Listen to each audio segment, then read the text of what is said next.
السلام عليكم. قصة محمود الشاب العنيد. كان غير هو اللي عند والديه، ما كان كيحترم حد ولا نصحوه يديها في قرايته ويخدم عقله، كيخرج من الدار ويمشي عند صحابه اللي كانوا كيعلموه غير الحاجة الخايبة. والديه حاروا في تربيته، كانوا ناس بساط حاولوا يربيوه على الأخلاق الطيبة ويتشبع بالدين، لكن عياو ما يحاولوا معاه، في كل مرة كيرفض يقوم بواجباته، حتى من الدراسة كان كيمشي ليها غير بزز. كان باه ديما كيحاول يديه معاه للجامع باش يتعلم يصلي في الجماعة، وكيوبخو على الصلاة اللي ديما قاطعها، لكن اللي فراسو والأم ديما تتصلي وتدعي معاه يرجع للطريق. محمود زاد تعرف على أصدقاء سيئين، ولا كيرجع للدار في أوقات متأخرة من الليل، ولا كيتعاطى المخدرات، ولا هضروا معاه والديه كيحني راسو ويدخل للبيت ديالو ويسد عليه. بقى هكا مدة طويلة وهو عايش على هواه، حتى لواحد النهار هو خارج تعرف على واحد البنت قدو في العمر. علاقتهم بقات نهار على نهار كتطور بالاخبار والديهم، زادت بيناتهم المكالمات الهاتفية، ولات علاقتهم محرمة ما كترضي لله للعبد. محمود كان ناسي الدين، واي واحد جاو هدر معاه يرجع لطريق الله كيقول ليه اش كتخربق. كانت حياته ظلمة وهو ما حاس بيها، زينها ليه الشيطان وتغر بحلاوة الكلام ونسى ساعة الحساب. مهم علاقته بديك البنت تطورات، ولاو كيخرجوا بجوج ولاو مرتبطين ببعضياتهم لدرجة ما كتصورش. وفي واحد من الايام والدين ديك البنت كانوا خارجين، عيط ليها محمود وطلب منها يتلاقاو، وبلا ما تفكر البنت بالعواقب وبالتسرع ديالها الصبياني طلبات منه يتلاقاو في دارها. وبعد مدة قصيرة من الزمان محمود بسرعة جاء عندها للدار، وهو يتلاقاها غير بوحدها. وفجأة الأم ديالها نسات شي حاجة في الدار، ومن تسرع البنت وطيشها نسات تسد الباب الرئيسي. دخلت الأم ومعاها ابنها الصغير، وهي تفاجئ ببنتها مدخلة للدار شخص غريب. بقات الأم غير مصدومة في بلاصتها وكتغوت على بنتها، وهو يتدخل محمود دفع المرأة حتى طاحت على راسها فوق من طبلة حديدية. الأم فقدت الوعي وفارقت الحياة. الابن الصغير البريء حس بالخوف وبقى كيطلب من الأم ديالو تفيق، ونظرات الرعب والحسرة في عينيه. شاف في عينين محمود اللي في ديك اللحظة كان قلبه قصاح وغابت منه الرحمة والإنسانية. قرب من داك الطفل البريء وهو يخنقه بيديه بلا رحمة، والطفل متشبت بالحياة، لكن قوة محمود فاقت براءة الطفل الصغير. بقى الطفل الصغير كيقاوم حتى فارق الحياة رفقة الأم المسكينة. محمود ولا مجرم بعد ما كان شاب عادي وطالب علم كيكافح باش يبني مستقبل طيب ليه ولوالديه، حتى كيلقى راسو قدام موقف صبياني ما عمره فكر أنه يطيح فيه. وبعد فترة قصيرة من الزمان داعت الأخبار في المدينة، والديه مساكين تصدموا.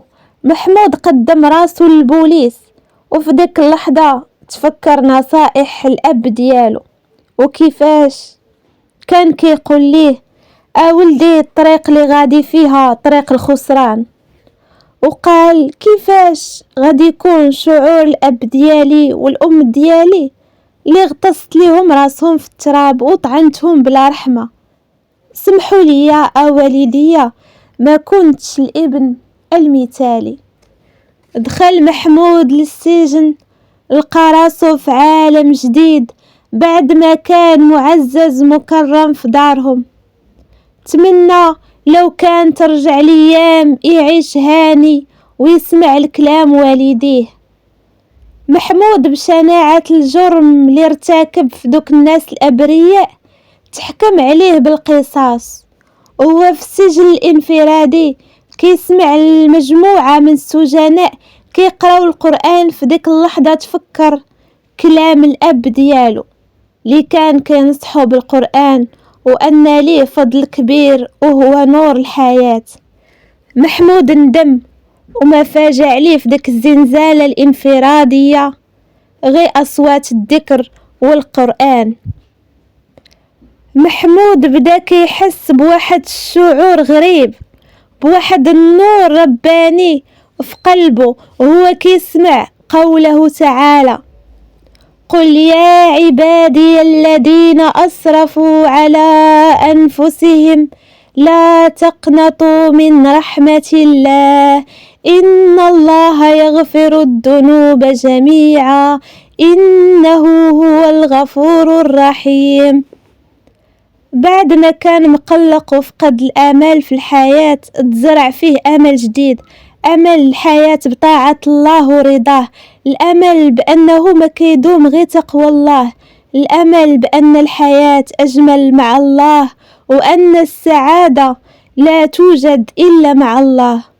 وبعد مدة من الزمان محمود ولا مواظب على الصلاة في وقتها، ولا عنده مصحف من القرآن الكريم، وخا كان غير بوحدو في ديك الزنزانة الانفرادية كان القرآن الكريم المؤنس ليه. حس أول مرة بسعادة حقيقية زرعات في قلبه اللي ما عمره حس بيها وهو مع أصدقاء السوء. حس بالراحة والأمان. محمود بقى نهار على نهار كيتعلم حوايج جداد في الدين ديالو. محمود قدر يحفظ القرآن كامل بالأحكام ديالو والقواعد التجويدية كاملة. محمود تشبع بالقرآن ولا كيرتل القرآن أحسن ترتيل، حتى نباهروا به قاع السجناء والعاملين في ديك القطاع. بقى على هاد الحال احتاج شهر رمضان، شهر الغفران. محمود زاد كيتقوى الإيمان ديالو بالله، اندم ولكن ما عمره قنط من رحمة الله. كان متفائل وعنده يقين بأن الله يقبل توبة. ولا محمود كيصلي ويقرأ القرآن ومحافظ على الأذكار ديالو، وتشبع بقيام الليل. ولات عنده طموح واحد هو رضا الله. ولات عنده سمعة طيبة في السجن وقاع العمال كيشكروه. ولا عنده هدف واحد هو ربي يقبل التوبة ديالو. خرج رمضان ومع ذلك بقى محمود كيصوم نهار وكيفطر نهار، ولا ملازم ديما الاستغفار والذكر. بقى هكا حتى جاء اليوم اللي قررت فيه السلطات تنفيذ العقوبة الإعدام في حقه. في ذاك النهار فاق محمود بكري قبل الفجر، صلى ودعا الله المغفرة وطلب السماحة من والديه والعذاب اللي تسبب ليهم فيه. بقات الحسرة في قلوب قاع السجناء والعمال، والزلزالة الانفرادية اللي اعتكف فيها وكانت السبب باش يعرف قدر الإيمان والتوبة النصوح. محمود ما سخاش يخرج من الزلزالة، لكن فوض أمره لله. وهو في الطريق قاع السجناء كيبكي ويرددوا: ما تخافش محمود، ما تخافش محمود. وصل البلاصة المعزولة اللي غادي يتنفذ فيها العقوبة. جا مدير السجن ومعاه أقارب الضحايا. عرضت عليهم اللجنة مبالغ خيالية غير باش يسمحوا ليه وتخفف عليه العقوبة، لكن الأقارب الضحايا كانوا متشبتين بالمبدأ ديالهم وبغاو الحق يرجع وتنفذ في حقه عقوبة الإعدام. في ديك اللحظة كانت نظرة الوداع الأخيرة، ووالديه في عينيهم نظرات الترقب والحسرة. لكن محمود كان راضي ومطمئن وعنده يقين أن رحمة الله واسعة وحكمة الله عادلة. هكا غادر محمود الحياة، وقع الناس اللي كانوا حاضرين تأثروا، وحتى حد ما قدر يحبس الدموع. قصة محمود عبرة لكل شاب طايش وضايع في الحياة وعايش على هواه وناسي قدرة الله، وأن كل الطرق التي لا ترضي الله مصيرها الندم والحسرة.